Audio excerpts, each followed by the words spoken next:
I never planned on tearing down that wallpaper. It was my mother who wanted it gone. She decided after 30 years that the faded blue stripes in my old bedroom needed to become something brighter for the guest room she was finally getting around to renovating.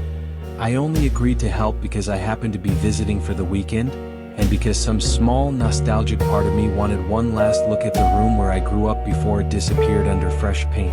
The house was the same one I'd lived in until I was 17. My parents never moved.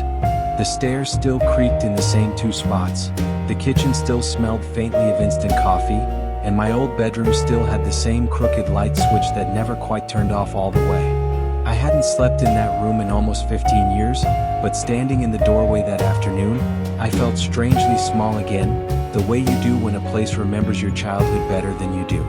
We started peeling the paper from the far wall, the one across from where my bed used to sit. It came off in long dry strips, crumbling at the edges, releasing a smell like old dust and something faintly sour underneath it. My mother worked near the door while I took the corner by the window, the same corner where, as a child, I used to sit and read with a flashlight long after I was supposed to be asleep. About 20 minutes in, my scraper caught on something that wasn't plaster.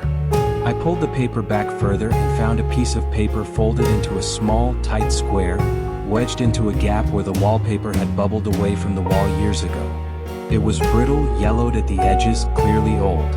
I almost didn't think anything of it. Kids hide things in walls all the time. Notes, coins, little treasures they forget about. I unfolded it carefully, expecting a doodle, maybe a note I'd written to myself as a child.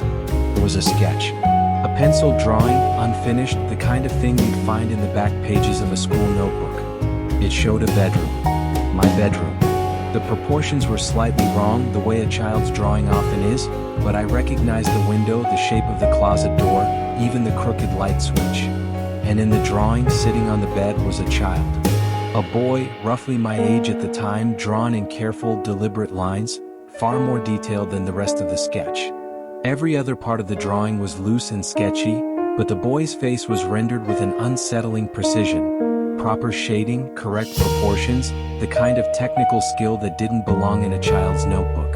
The strange part wasn't the skill. It was the face. It was mine.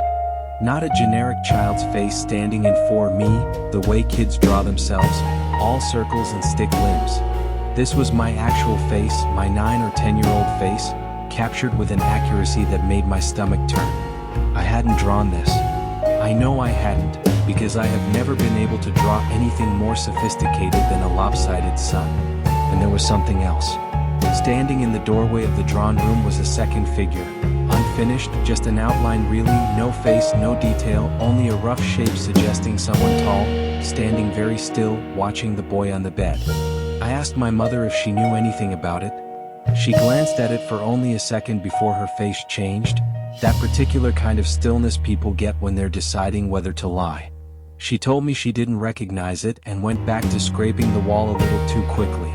I let it go because I didn't want to ruin the afternoon, but something about the way she avoided looking at the drawing again stayed with me. That night I stayed over, sleeping in my old room on a mattress on the floor since the bed frame had been dismantled for the renovation. I told myself I wasn't thinking about the sketch, but I'd left it on the nightstand, and every so often my eyes drifted toward it in the dark. Somewhere around 2 in the morning, I woke up without knowing why. The room was quiet in that particular, too complete way that makes you aware of your own heartbeat. I lay there for a moment, orienting myself, and then I noticed the door. It was open. I distinctly remembered closing it before I went to sleep, the way I always did as a kid, because I never liked sleeping with it open. I told myself I must have misremembered, that it was an old house, that doors don't always latch properly. But then I looked at the nightstand and the sketch was gone. Not fallen to the floor. Not blown off by a draft. Gone as if it had never been there at all. I searched for it half-heartedly the next morning, telling myself it had simply slid under something during the night.